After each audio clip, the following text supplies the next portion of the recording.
Alright, so if I use slideshow, can you see the movement here? I'm changing slides. Do you see the changes? No. No, no, doctor. Dia beku No. Yeah, yeah. If like this, can see the change, right? Yes.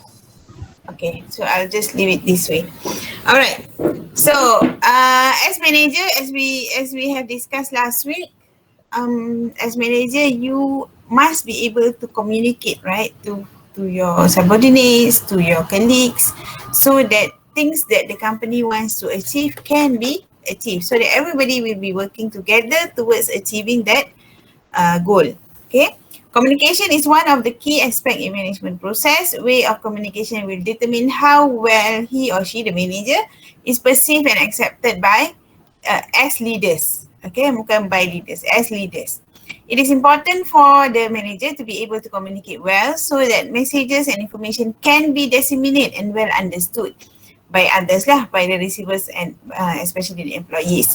So if you are not able to communicate, ada language breakdown, ada understanding breakdown, then so many things can go haywire. Okay, memang will be very stressful for the employees as well as the manager, because you will not be able to get what you want to achieve when they don't understand what you want, right? Okay, this is the communication process.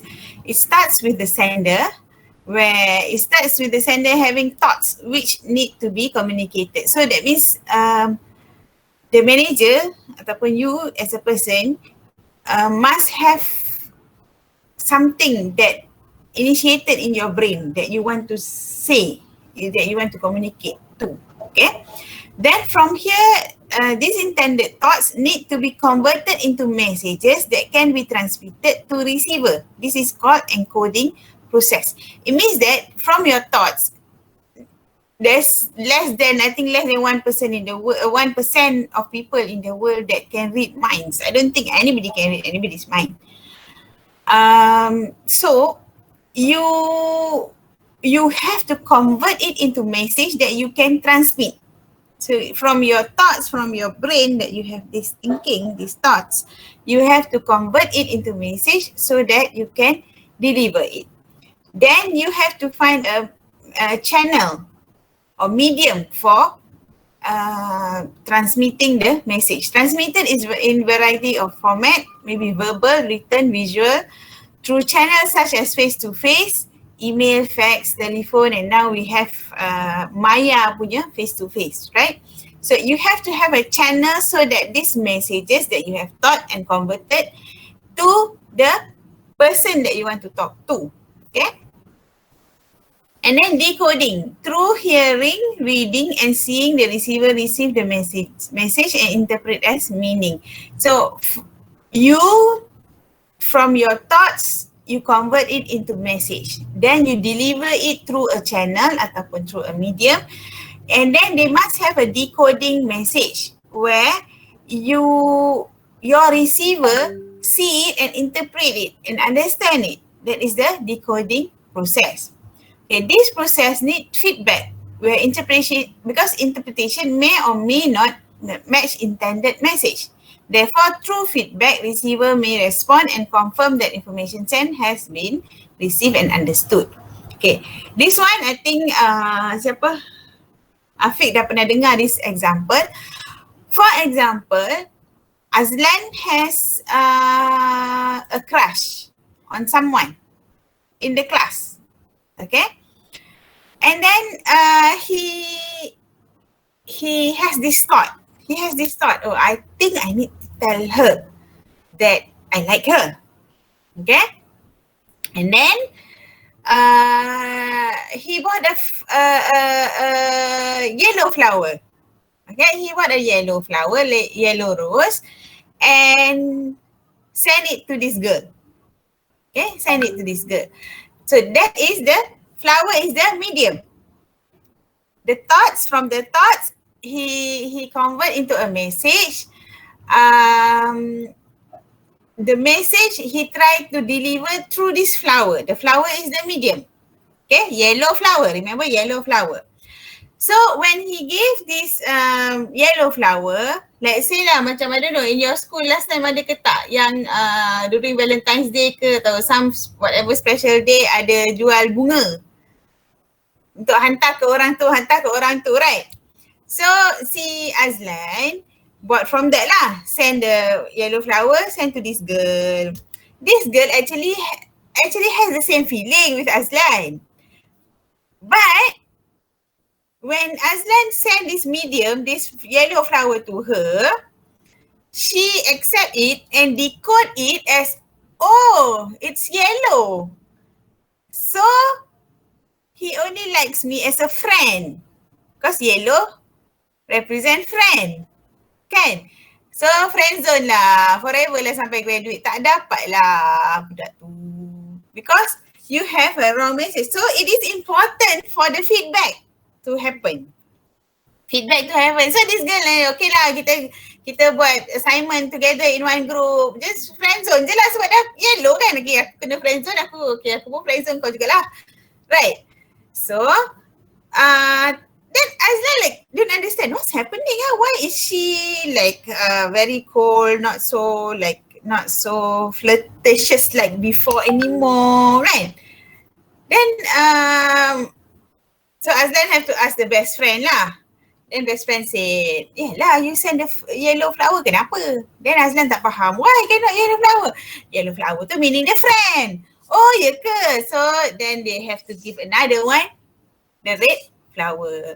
Barulah from the feedback you get, you correct your communication. Understand? In exam, please don't use that example. This one is just for you to understand the process. Right? Okay. In the communication process, they will have some noise. Sometimes it doesn't go very smoothly. There's some noise. The effectiveness of communication process can be interfered by many factors. Like for example, improper channel. Macam Azlan tadi lah. Improper channel, salah color. Roses yang salah color. So, language problem. Let's say you have foreign workers.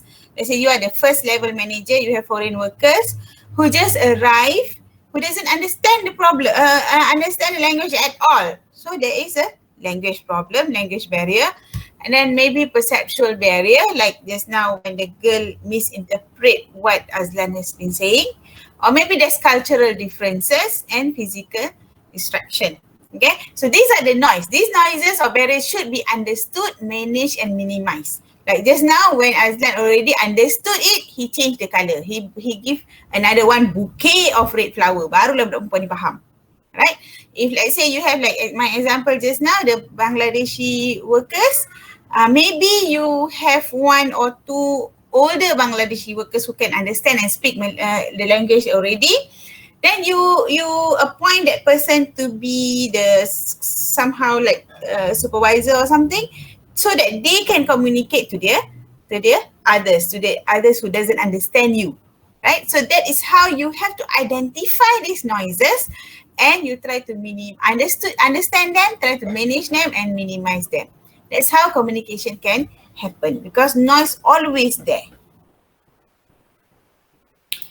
Okay, now we look into efficiency and effectiveness. Effectiveness is the degree to which an organization achieves its goal. It is about doing the right things. I think I have covered this in the last week punya slides. However, we continue. It is about doing the right things, typically in terms of quantity as well as quality. Doing the right things. Okay, if you are focusing on your let's say your business is a service business, you also sell car, but your main is service. So you must be doing the right thing. You must be focusing on service. Okay. While efficiency is the degree of how well resources are used to achieve a goal. It is about doing things right. Okay. Make sure that if you have services, your focus is services, you have some small portion of your business is selling those things, but your resources should be towards services so that you are doing things right. Okay. This is the relationship between effectiveness and performance, efficiency, effectiveness, and performance. If you have high effectiveness but you are not efficient, you will be in the you will achieve your goal, but resources are wasted. Okay, you can achieve your goals because you know how to do it, but you do it in a wrong way, so you will waste a lot of resources. But if you are neither effective nor efficient, of course you will not achieve the goal and your resources also wasted. If you are efficient, high in efficiency, but not effective, you don't achieve the goal, but no resources are wasted. Okay, but you don't achieve the goal, so we don't want this. We are trying to try for this position. You have high effectiveness and high efficiency. That means you must be doing things right, doing the right things and doing things right. Okay, now we look into management skills. There are three types of management skills that actually managers must have. The first one is technical skills. It is the ability to understand and demonstrate knowledge and proficiency in specialized field. Okay, that means you must be able to understand and that thing to be done to make sure that let's say if you want your workers to be able to handle the machine, you must know how to use the machine. Okay, you tak boleh rely on your workers only. Bila dia berhenti, you tak tahu macam nak buat. Cannot. As a manager, you must know whatever you ask the people who under you to do. You must know. At least you must know and you have tried one or twice. Human skills, the ability to interact and work well with other people. That means you have to be able to disseminate information. You must be able to make them understand you and do what you want to do and so on. So this is human skill. Lastly is conceptual skills, the ability to think of situation analytically from a broad perspective. That means when you want to strategize certain things, it cannot be seen in front of you yet. Like technical skill, of course lah, you pakai machine tu, you letak macam ni, then you buat macam ni, then you mold like this. Those are things that you can see. But conceptual skill is something that is still in abstract. It's not in front of you, but you have to like imagine and conceptualize something so that other people can understand what you are trying to achieve. Okay. This technical skill, a story about this one entrepreneur, one uncle who I know. He was selling palm oil in bulk in lorry tanker. So he had 2 tankers that time, and then he has 2 drivers. Then there was one day that, you know, when you have tankers, transport, something like transport that you want to deliver things, right? You have to arrange the route. Normally you already arrange 1 week or 3 days at least in advance. So, however, you cannot be very rigid. You cannot be, okay, if you already set for 3 days like this, you don't change. You cannot, because you are doing business, right? So, something happened at the factory. So the factory said, we will not be able to give you oil if you don't come today and send today itself. So he called the driver. And then the driver get very angry. And then he came to the office and he just threw the key and said, okay, you drive yourself lah. I don't want to do it. I want to resign 24 hours. Okay. But fortunately, this uncle has this technical skill as well. So he drove the lorry tanker. So make sure if you are doing business, if you are the manager, if you are doing business, make sure you are able to do whatever you need your staff to do, need your workers to do. Okay, like for him, he already memang taken the license and everything before he even bought because I got to know about this story is when I went to do some data collection for my research. He told this and he said, it's true, you must have this one. I took my license and I drove a few times. Of course, it's not his job because he has a lot of other jobs, right? That's why he took driver.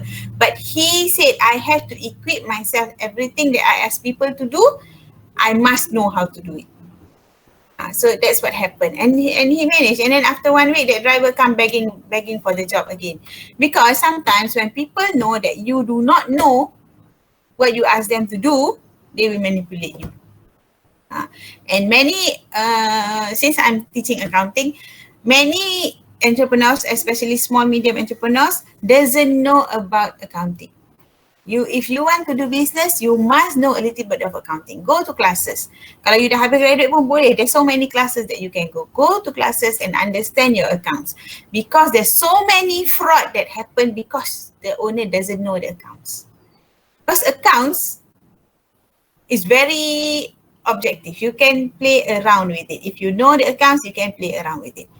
So if you understand the account, of course you don't do it, but if you understand the accounts, at least when people play around with your figures, you can know what it is. Okay, why it's like that. So it's important for you to have all these technical skills. Okay. Management skills at different managerial level. All managerial level must have all the skills. However, maybe different level of managers need to have more of certain skill. For example, the first level manager, they should have more technical skills to manage their area of specialty, because they do more of the technical things, the production. Okay, the production ataupun if in the pond also they do the production of the fish, they do the production of palm oil, for example, those things. Okay, so this is important for him to know a lot of technical skill. However, he must also know some human skill and maybe a little bit of conceptual skill. Human skill, of course lah, memang kena tahu. Semua level manager must have human skill, because you are manager, you need to be able to communicate with people because you work with people.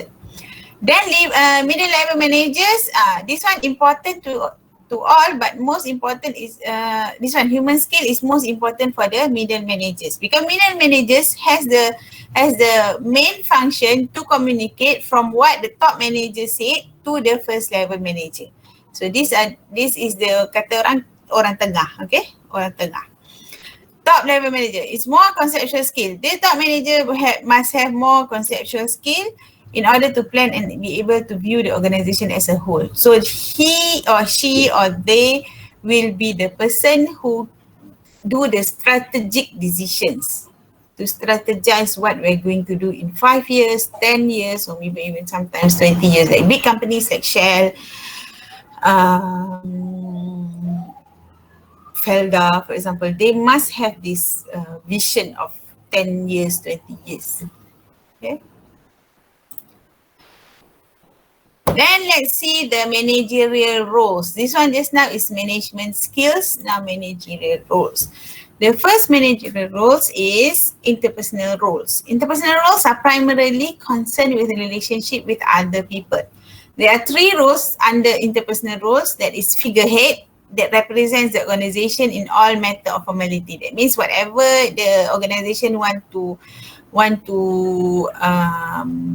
tell the public or whatever, they will listen to this person punya, this figurehead punya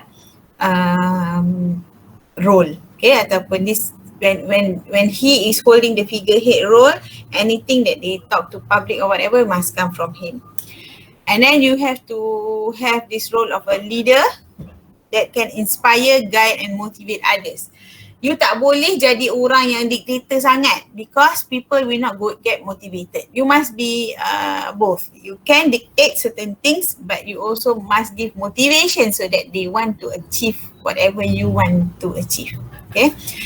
And the third interpersonal role is a liaison, where interacts and establish alliances with peers and people outside the organization. So these people who are normally do the strategic alliances, like okay, we want to make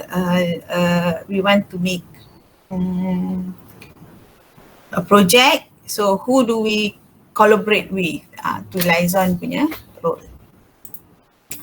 Then information role. Managers obtain information and must communicate information to people inside and outside of the organization. So as a manager, you must also play informational role. There are 3 informational roles, that is to monitor, as receiver and collector of information. This one, for example, like middle managers, they will receive the information from the top manager and disseminate to the first level manager. They also have to have spokesperson role, disseminate organization information to the external parties, because sometimes there are things that you have to macam do press what they call it, press conference. You must be able to speak properly. If you don't speak properly, actually your company wants to do A, then you campur-campur tolak kali bahagi, tiba-tiba cerita you jadi B. And you know the journalist very clever to make it sensational. So it is important for you to be able to be a spokesperson who can say things exactly what the company is visionized. Okay, then is managerial roles. Decisional roles require managers to plan strategy and utilize resources. There are 4 decision roles. That means as a manager, you must be able to make decision. Number 1 is entrepreneur. You assign resources to develop innovative goods and services. So you must have this entrepreneurial characteristic. You must be able to identify what is the best way to use your resources in a way that you can innovate and develop your goods and services. Next is disturbance handler corrects an unanticipated problem. So kalau there's any problem that internal people or external people or within the environment giving problem or disturbance to whatever you already arranged, you must be able to correct them. Then resource allocator determine the distribution of organizational resources. For example, you have this amount of money, you must know where to put, and then you have this number of employees, you must know where to put them. Lastly is the negotiator, negotiate on behalf of the organisation. So you tak boleh just jadi yes man sahaja, you also have to negotiate. Like for example, if you want to negotiate for tender, you want to negotiate for the price of your raw materials and so on, you must be able to do that. Okay, it is just that different level of managers will have more of each. All this role, they will have to have all, but certain level manager have more of it, certain have less of that. Okay, and this one is the same thing that we have discussed. All right, after this we are going to look into the organizational structure and some theories. Okay, I want to have a break for 10 minutes enough. Okay, let's have 10 minutes break. Now is 10:28, 10:30, 10:40. We come back at 10:40.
Okay, everybody? Everybody. Okay, Doctor. Right. You there? Yes, doctor. Alright. Okay, I'll continue on the organizational structure. Okay, when you are able, when you want to form a business, of course you must have organizational structure. Because without this structure, you won't know how to operate, where to put your resources, who will communicate with who, how things must be done, what is the flow of your production and selling and so on. Okay, organization structure is the organization formal framework by which tasks and job are divided, grouped and coordinate. Okay, the first type of structure is functional structure. That means you arrange in a way of its function. That means you have one managing director, then you have finance manager, human resource manager, marketing, production, sales, and so on and so forth. So it is you group them according to the functions. Number two, you can also group them according to the product. Okay, the product structure group all activities and functions needed to produce and market a particular product. Okay, for example, in this one department, maybe electronic department, you have a television department, refrigerator, washing machine, and microwave. Okay, so that means they will have a production manager for all of this, and probably you will have another structure here as store. So maybe this store will give service to all these things, all these other departments, and so on. Then you can have geographical structure. The units are divided according to the location or geographical area. So here is maybe this is multinational company. So you have a vice president in Malaysia. You have in Singapore, Thailand, Indonesia. This doesn't mean you don't have functions. Maybe the functions is within here. In Malaysian punya branch, you have a production manager, you have other managers here. Okay. Then you can also have based on customer structure. So this is important. Nanti ada dalam I think in your case study will have this question. This is based on customer. So this company is selling books. So they structure it based on which level of education. This one higher education level, school level, and open market. That means for adults, for everybody too that can use. So they divide their business according to this structure based on the customer. You can also have metric structure. A metric structure is a two-dimensional reporting structure that simultaneously group people and resources by functions and by project. So you have a one managing director that overlook the R&D, manufacturing, human resource, sales and marketing. That means this managing director overlook everything. But you have for each project, you must have R&D, manufacturing, this one.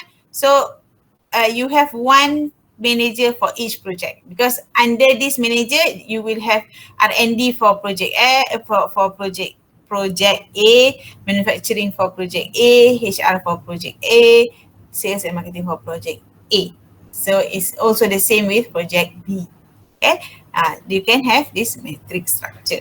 This means sometimes, for example, like construction company, normally they will have this because you have big projects. Okay, this one is a big project, not like normally daily routine. No, this one is normally project A is a big project. They need to have a team by themselves. Project B is a big project. They need to have team by themselves.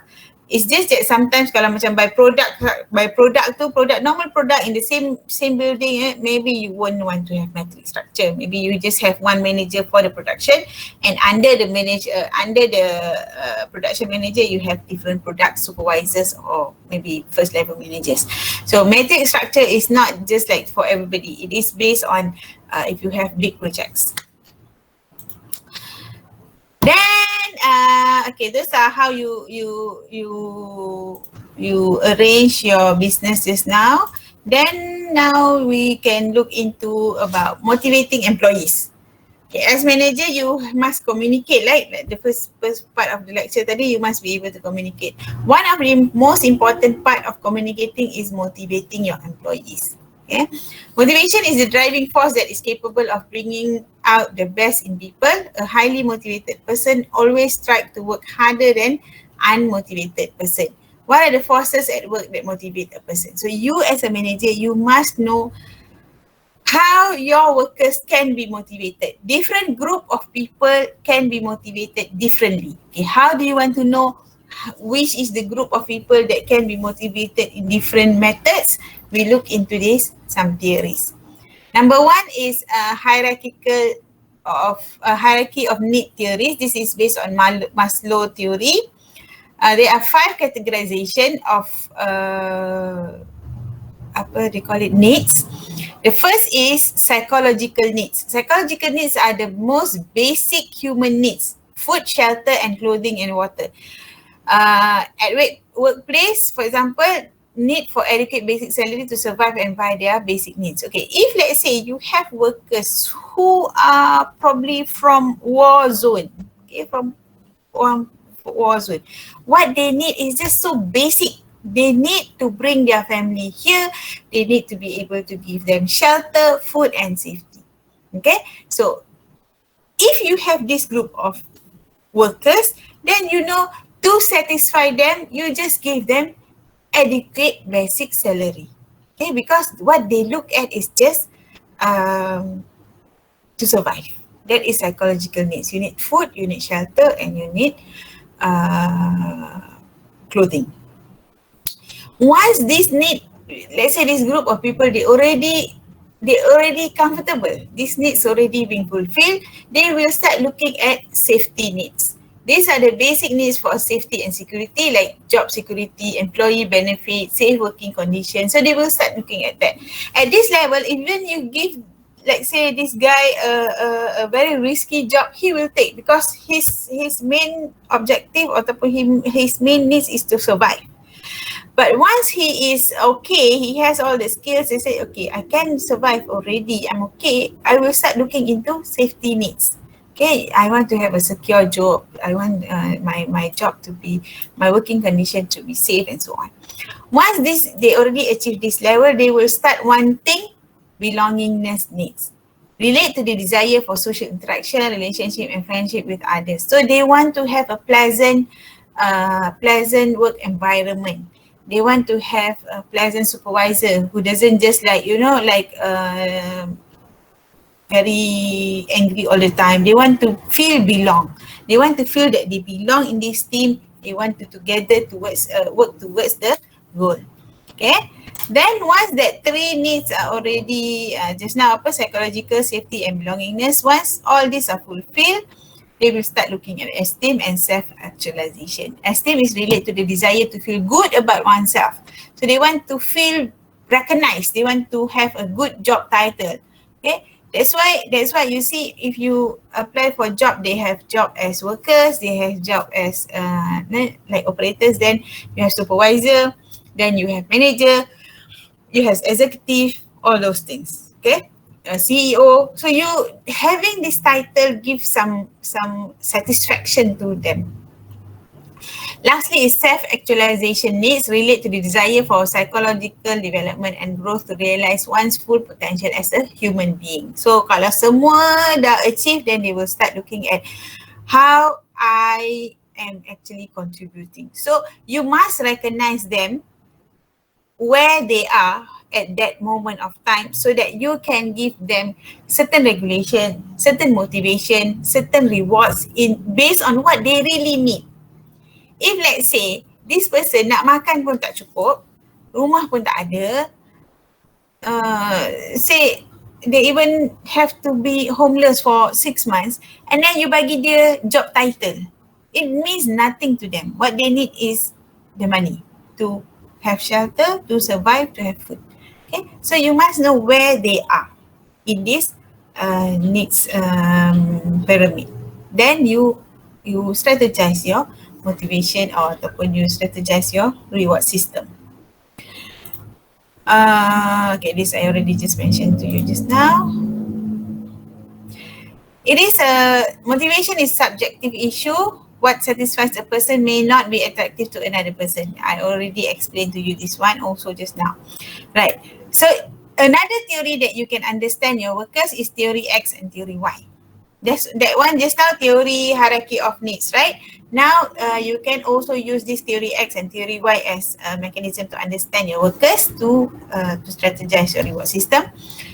Theory X and Theory Y are theories of human motivation developed by Douglas McGregor in 1960s. There are two distinct views of types of human. Theory X is a negative view that assumes employees are inherently lazy and relatively lack ambition at work. So in this theory X, they assume all workers are lazy. So you must take precaution. The implication of looking at people this way is that as managers, you said the employees need to be closely supervised. You need good control mechanism to regularly monitor employee performance. So the authoritarian management style based on threat of punishment. So if you have you identify this group of people and you assume this group of people are they are inherently lazy. As normally they are lazy, so you must put some control mechanism. That's why you have punch card, because you know that they will come late. If you don't control, somehow they will come late. That's why punch card menunjukkan kalau lambat datang merah and so on. So you use this as punishment. If you have many red in your punch card, probably you don't get bonus this year or something like that. So when you see people in this way, that will be the way manage your people. While theory Y is a positive view that assumes employees are ambitious. Okay, when you use this perspective, you see your employees, they are ambitious, they are self-motivated, they are willing to accept greater responsibility, they can manage themselves. Okay, it is believed given the opportunity, employees will be creative in their job. So implication of when you see this group of people this way, you normally you will provide right condition where most people will accept responsibilities and want to perform well at their job. They can apply self-control and self-direction to achieve organizational goals. A participative management style normally will be used for this group of people, which means you see this group of people, they are educated people, they want to achieve by themselves. We don't put so much barrier. Okay, for example, you don't even have to put any punch card. Macam, I think if I'm not mistaken, in Google company, they don't have punch card. They don't have a cubicle macam ni. They have a very fun area where you can rest, you can sleep whenever you want, because they employ and the management employ and assume that people are self-motivated. They want to achieve. They themselves want to achieve. Dia tak payah nak kena ketuk untuk buat. Dia nak buat sendiri. Dia nak capai something sendiri. So bila dia nak kena ni, you just give them a right condition, they will come. Of course, they might not come at 5 o'clock in the morning ataupun 8 o'clock in the morning. They might actually just stay at the job place, especially when you already siapkan kat situ ada swimming pool, kat situ ada tempat mandi, kat situ juga ada tempat tidur. They can work when they want. So they might actually work at the middle of the night. So this is the actually most companies are moving towards that, because as not at different level lah. Kalau macam yang production tu tak boleh lah buat macam tu. Macam blue collar workers tak boleh lah macam tu. Normally they will see blue collar workers as they look at they will use as theory X, and most creative businesses they will use assumption in the theory Y. Okay. Then you also have motivator hygiene theory. This one also another option ataupun an alternative for you to see how people motivated. This is initiated by Frederick Herzberg. I don't remember the year here. Study on accountants and engineers. So this research was done to accountants and engineers. So work satisfaction and dissatisfaction are caused by different set of factors. They said if you want to give satisfaction, there are different factors that influencing dissatisfaction, and people who are dissatisfied are caused by different set of factors. So they are not like one factor can give them satisfaction, as well as dissatisfaction. No, they don't see it that way. This Herzberg ni rasa is not like that. They said the motivating factors, they have hygiene and motivating kan. So motivating factors that related to the nature of work itself. Whether you have the autonomy, what are the kind of responsibility that given to you, the personal growth, appreciation and so on. Motivating factor are source of job satisfaction. So these motivating factors adalah benda yang boleh memberi satisfaction. While hygiene factors are factors relating to context of the job. Hygiene factors like working condition, the salary, job security and so on. Hygiene factors are source of job dissatisfaction. If this is not fulfilled, they will not be satisfied. They will be dissatisfied. They will not be satisfied. When hygiene needs are not met, employee become dissatisfied. Satisfying hygiene needs will not lead to no dissatisfaction, but not necessarily make employee satisfied. Okay. What does it mean? It means that to be satisfied, you have different factors. Those are motivating factors that can give them satisfaction. But things that make them dissatisfied, not satisfied, are different factors. So if you fulfill these hygiene factors, doesn't mean that they will be satisfied. They will just be okay. They will not be dissatisfied. Okay, they will not be not satisfied. But it doesn't mean that they will be satisfied. For example, you give them salary that they deserve. They might not be satisfied. They will be okay. Okay, I'm okay. I'm not dissatisfied, but it doesn't mean that I'm very satisfied. It doesn't mean that I'm very motivated. Okay, motivated can give to some other factors, like if you have a good position, good working condition, then environment in the teamwork is very interesting. Then that can be that they satisfied. So that means if you use this theory to understand your employees, you must see that you have to fulfill all these hygiene factors so that they don't become unsatisfied. But to make them satisfied, you have to fulfill motivating factors. That means if you want to give them extra motivation, this one is just normal. They will just work as normal kalau you fulfill all the hygiene. But if you want to make them motivated, then you look into motivating factors. Okay? Hygiene factors memang kena ada lah, maksudnya kena ada. Kalau tak ada, dia akan tak happy. Tapi kalau ada, dia just okay. To make them more motivated, you look into the motivating factors. Right. The last theory is the expectancy theory. This is proposed by Victor Vroom, 1964. Motivational forces, ini different theory. Motivational forces for an individuals are very much dependent on three variables. Motivation ni, dia akan look into the effort, expectancy, this performance, and look into outcome. The outcome is based on instrumentality. We see one by one. Expectancy is the degree of expectation that exerting an amount of effort will lead to certain performance. So apa yang the question is, can I achieve the desired level of performance with the effort that I invest? If I invest this much, can I achieve it? Okay. Then instrumentality is the degree to which tadi effort kan, berapa banyak effort yang dia expect untuk capai this performance. Instrumentality, the degree to which an individual believes that performance will lead to attaining desired outcome. Okay. Apa performance yang dia kena capai so that the goal can be achieved. What outcome will be attained if I achieve this performance. Kalau I do this much, this is the performance. So how it influence the outcome. If this much, how it influence the outcome. While balance is the attractiveness of the outcome. How attractive is the outcome to me? So if they are not attractive, they won't even go to give any much effort here. Okay. So the implication of expectancy theory is that to apply expectancy theory is in an organizational setting, manager must ensure that putting in more effort will lead to higher performance. Maksudnya kalau dia letak more effort, dia akan dapat higher performance.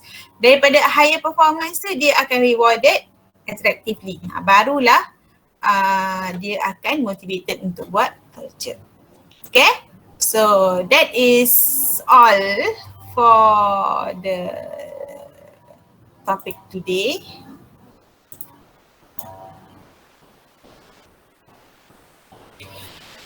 Are you okay? Okay. Alright. So I think the third chapter, the third topic for management ni taklah susah sangat. But like I said, all looks understood, all looks easy when you listen to the explanation. But you have to read, study, memorize, understand to be able to answer the exam questions. Alright, so that two cases that I've given you in the WhatsApp group are the group case. Group kan, I bagi case study group kan. Okay, those are group case. What you're going to do is you must relate it to all the things that you have learned in these 3 chapters to answer the case. But when you answer the case, you tak boleh straight away jumping into the question and answer the questions. You must express what is the, kita tak ada presentation kan, you have to submit je kan. Yeah, you have to submit. Okay, when you submit, you must explain about the context. Okay, you have to rephrase, tapi janganlah tampal balik soalan tu kat situ. You have to rephrase with your understanding. Okay, this company ataupun this person is facing this problem. What are the problems? And from your interpretation, these are the things that he or she has to overcome. Lepas tu barulah you answer the question. You have to explain the context first. Okay, explain the context. Kalau saya guna volume ni, you all dengar tak? Dengar je kan? Okay. Okay, so okay, explain the context first. Assuming that if people don't read your case, they still can understand what you're talking about. Jangan assume orang yang membaca tu dah baca case tu. You kena assume yang orang tu belum baca case tu lagi. Okay? Alright. So that is all for this week. I will look into Putra Blast. If it's already my name, I think I will top up all the other notes in the Putra Blast. I think it should have, because dalam ESMP pun dah nama saya. Alright, that's all for today. Thank you very much. You may leave the